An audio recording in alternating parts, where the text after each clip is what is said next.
Hey guys, Chad Yesilova here, coming from Hollywood, Florida. Day 3 of 10X Growth Con. Now, obviously you can see the lights down. We're not doing this live either because we finished really late. And so I'm now downstairs in the bar area, so we're gonna do this over a beer as well. I love my beer. And after 3 days, I really needed that as well. Cheers, guys. Awesome. So I'd love to show you my book, but I'm going to instead tell you what it says because you're probably not going to be able to read it. It's dark, okay? But it says, Day 3, determined as fuck to succeed. Now, after 3 days, come on, man, let's do a deal, man. I feel like Grant Cardone is really growing on me, and I'm channeling Grant Cardone, it's quite strange. The guy has so much energy. He's got such a big following. Everyone's really, really pumped as well. I'm really feeling the energy, and after 3 days, I'm actually very different. I'm full of energy, full of confidence. If I ever feel like, my confidence levels are waning, I'm just gonna, watch a Grant Cardone video. Because the guy's actually the real deal. He was the last speaker, but I'm going to get onto that very soon. So, key takeaways. First speaker, Elena Cardone, Grant Cardone's wife. She's absolutely incredible, stunning lady, and you can tell that she's a very stunning, amazing, beautiful person on the inside as well. I can see why they are a power couple, because they really work well together. So when I listen to people like Elena Cardone, or partners of the big characters like Grant Cardone, I want to get an insight into what Grant Cardone is actually like, because being so successful, doing so many things, and I imagine that he's actually going to be a very different character. So what type of person would need to put up with him, and what do they actually need to be like? And look, she said that Grant Cardone expects and demands excellence, competence. You have to be ready to do whatever it takes whenever it's necessary. So she's basically outlined what an empire is. It's defined as an extensive operation or sphere of activity controlled by one person or a group. And she said that everybody has an empire as well. So, and she actually just outlined exactly what is, done within their household to make sure that everyone's aligned, working towards a common purpose as well. So she said, what have I written here? What every empire needs. It needs a king, okay, which is Grant Cardone. He's the king of making decisions, and he doesn't really pull back either, but there is a queen, and a queen really helps with, the purpose that is agreed upon. Advisors, staff, household support, purpose, mission, they really emphasize that as well, and the resources. I got a lot out of it because it gave me an insight into what Grant Cardone is actually like, and also what she's like and why they're actually getting along really well as well. So it makes me believe that your partner, who you choose to be your life partner, is incredibly important. It's something that I've been thinking a lot about lately. Second speaker, Hank Norman. Wow, this guy is a real character on stage. He's absolutely amazing, very charismatic. He helps you discover who you are, or more specifically, he's a brand builder, a media coach. He hacks fame and teaches that to other people as well. Now, one of the biggest takeaways that I got from him is start now. It is all about performance. Understand what's the result of the video that you're actually creating, and understanding or connecting with other people, your audience. But my key takeaway was, take your phone out and start recording. Don't wait for perfect. And the more you do that, the more you're actually going to understand who you are, and the more you're able to, connect with your audience as well. So the last thing that I wrote in big capital letters is do you. So Hank Norman, I'm going to be buying his product as well. And I'm actually quite excited to, be working together with him. The third speaker was Gloria Mayfield Banks. Now, she's a teacher, trainer, speaker, mentor, motivator. A lot of what she was actually talking about was around motivation. My key takeaway from this was mindset. Now, admittedly, I didn't really connect with her as much. She's more of a network marketer and she's doing 24 million in sales. Nothing to sneeze at. 24 million in sales is actually huge, huge. But like, again, it really came down to, mindset, having the right mindset. What separates her from all of the other network marketers out there? Why is she the 0.000001%? Well, you can see it. She's on stage, she's out there. She's speaking, she's very charismatic, but she's got the right mindset. She's not limiting herself. While most people actually say, look, I think I've exhausted my whole list, she's out there creating lists. She's creating big lists. And not only that, I'm actually going to go a little, one step further and say she's not actually creating this, she's actually just going out there and building a bigger, a bigger audience and constantly out there selling. There's more people out there that she could be selling to. There's more people out there that you could be selling to, and she's proof she's going out there and doing that. The fourth speaker, James Barber. So why aren't you getting to know where you want to go? He was a motivational speaker as well. You have to keep creating or you are done. That was actually my biggest takeaway from him as well. But I'll read out some of my notes. Why aren't you getting to where you want to go? It's because of fear. You need to have residual income to pursue your dreams, especially in my industry. Look, correction. I actually got a little bit confused there, but James Barber is actually he's a performer. And this guy was absolutely incredible. He came out on stage, started singing. He's the Phantom in the Phantom of the Opera as well.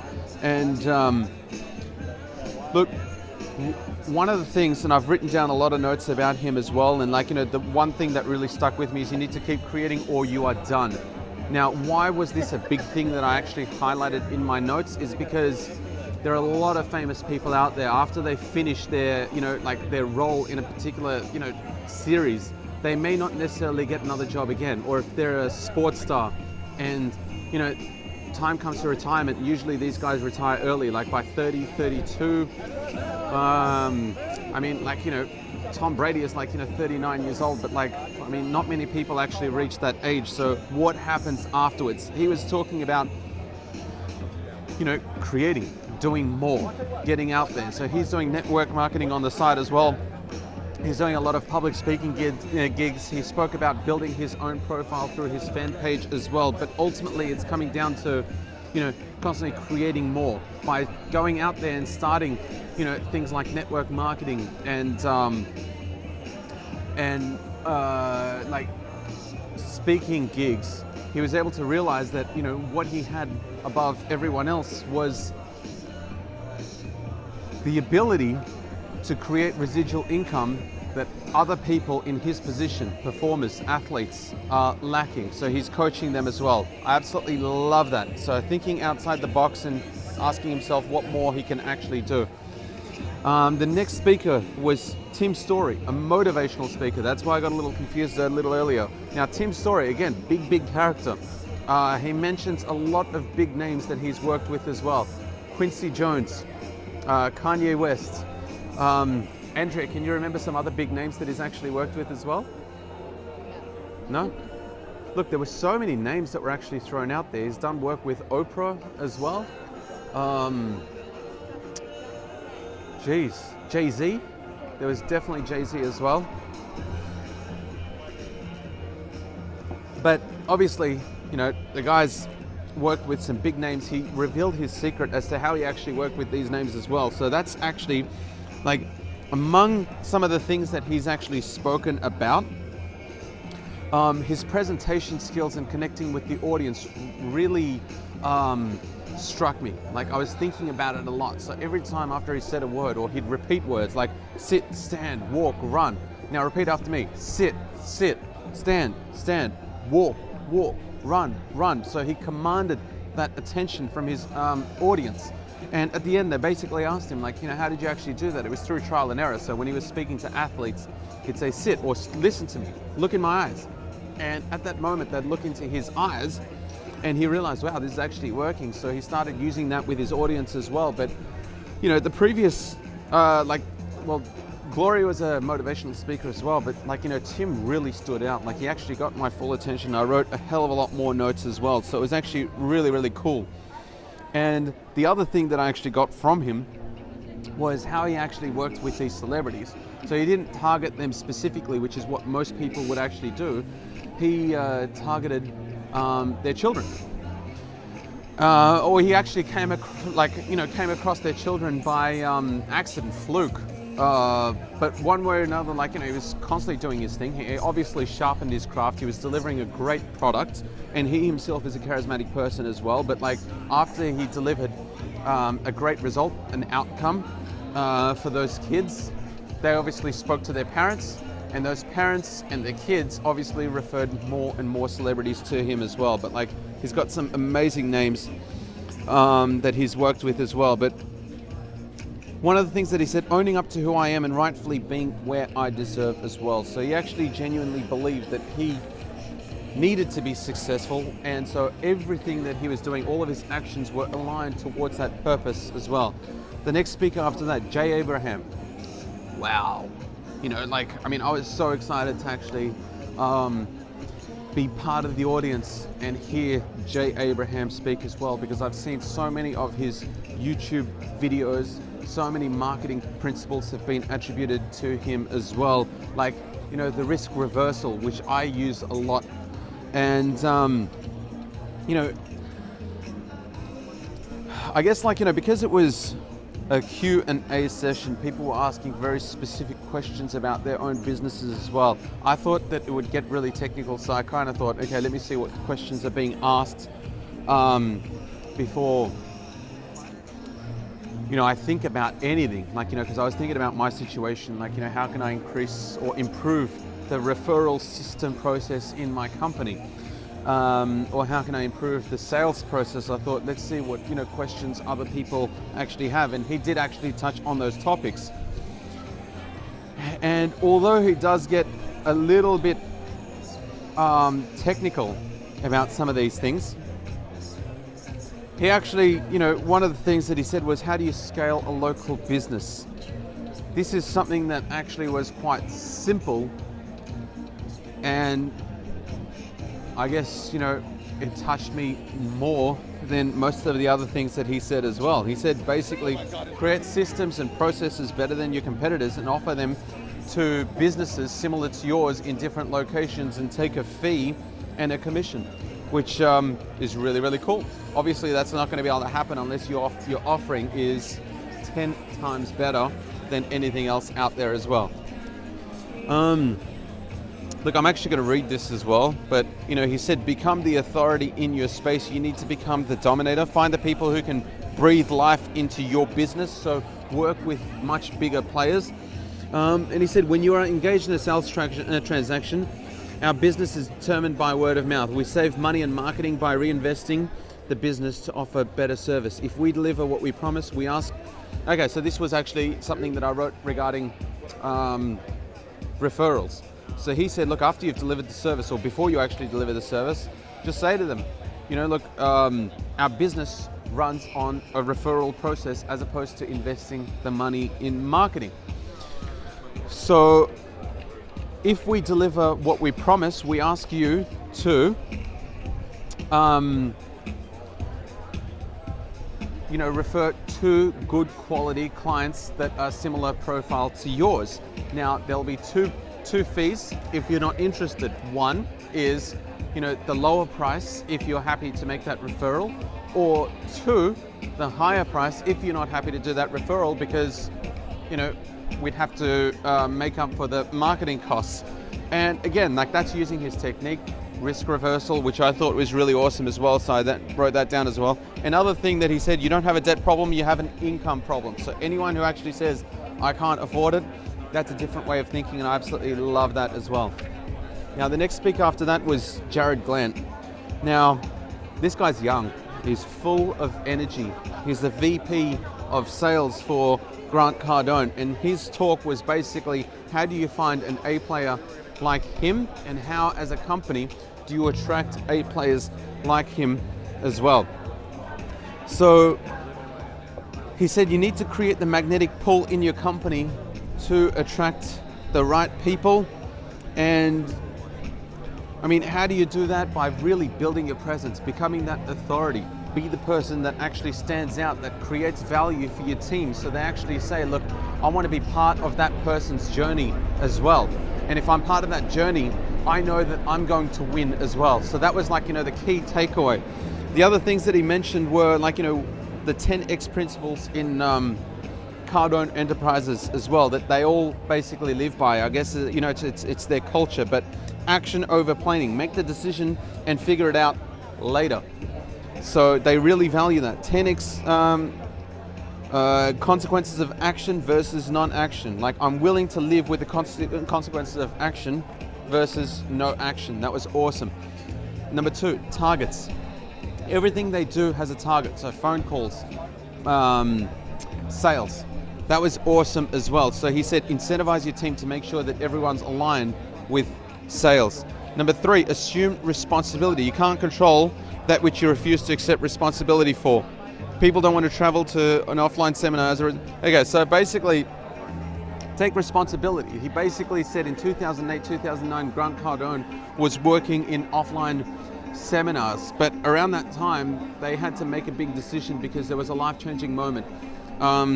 They were getting sued for, millions of dollars, and they realized, like, we actually need to grow a lot bigger than we currently are. So they just assumed responsibility. They didn't sit back and say, look, I'm a victim and my environment is changing. They assumed responsibility and said, we need to make some changes. We're going online. And since then, and this is something that's very interesting, Grant Cardone said that he made majority of his wealth in the last 7-8 years. And they attribute it to that moment when they actually assumed responsibility, took control of the situation, and started making the necessary changes to achieve what they achieved today. The last speaker, Grant Cardone. Wow, like, the guy's a massive character off stage, through his videos, and he's a much bigger character on stage. Like, the music blaring, the things that comes out of his mouth, like jokes, when the music's playing, like, he's screaming out. You can actually just really feel the energy, and that's why after 3 days of listening to Grant Cardone and being around his 10X tribe, it's starting to really rub off on me as well. Like, I'm starting to speak like him. I'm a lot more energetic, and I've been a lot more active on social media as well, because he just, through his presence, just gave me that confidence. Look, he made so many different points as well, which were absolutely incredible. I think I'm just looking at some of the notes that I've actually written here as well. All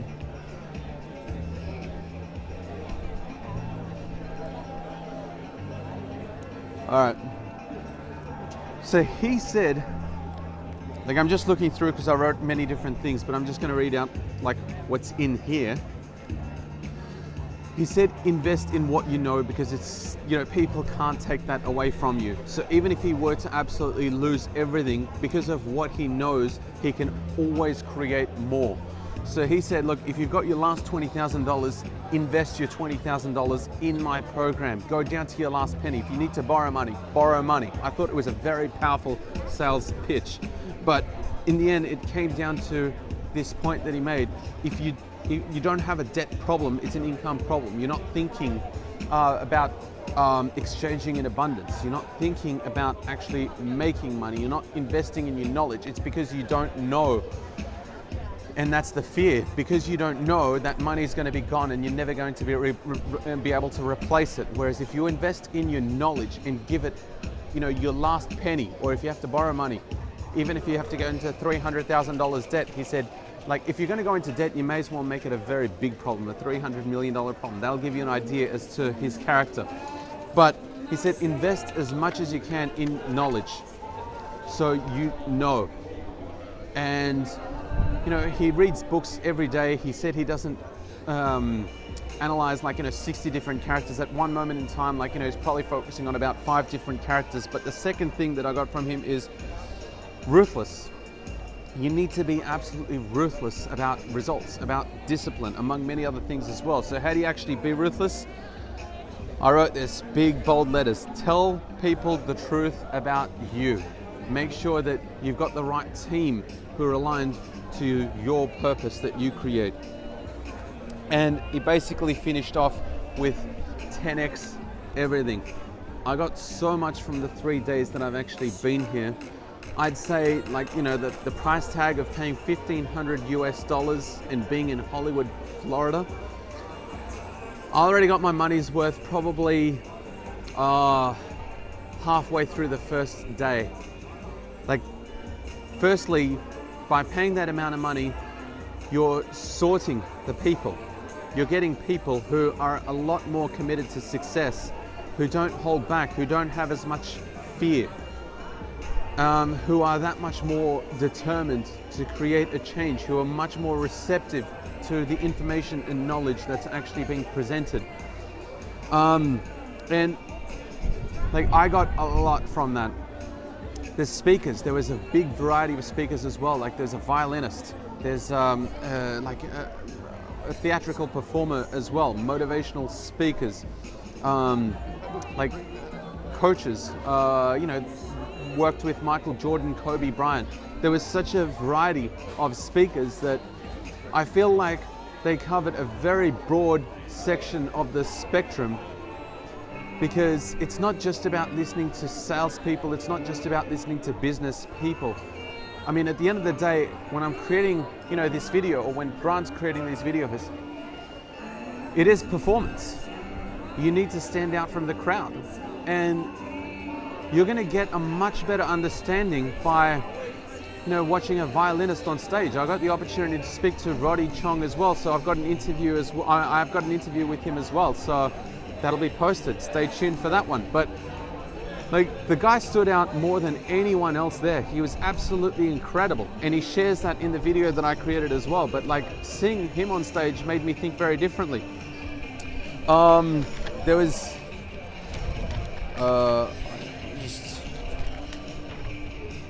nope, forgot his name.